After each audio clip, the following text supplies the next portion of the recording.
manager. And grabe daw, 14 years na kung sales manager, hindi nakabit ng kotse. E-bike! Yung e-bike! Sobrang laking tulong, sobrang proud ako sa e-bike ko na installment dahil naglalako ako ng siomay, cheesy products natin at ngayon! Grabe mga ka-franchise, ito nga pala yung araw na makakasaksi tayo ng isang car reveal. At kahit malakas ang ulan guys, hindi pa rin tayo nagpatinag. Siyempre dapat natin masaksihan ng car reveal.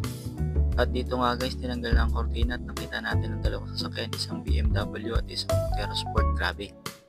Siya nga pala guys, si Coach Emily Acohedo, dating hotel sales manager at dating naka-e-bike lang. Ngayon meron ng dalawang sasakyan at kumikita pa ng malaki.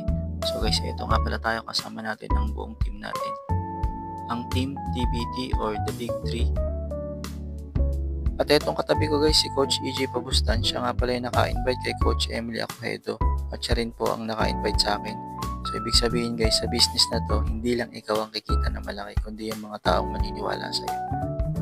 So kung ikaw man ay naghahanap ng additional source of income, isa kang empleyado, OFW, business owner, pwede mong isabay yung dropshipping business na to.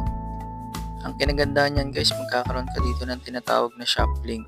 Yung shop link na yan ang tinatawag nating online store na nakapangalan sa iyo. Kinagandaan yan, pag may nag-order gamit ng shop link mo, company na ang bahalang magpa-deliver ng mga order ng customer mo at yun, kikita ka na. Ganun lang kasimple. So guys, for more info about sa dropshipping business natin, i-message mo lang ako para mag-guide kita.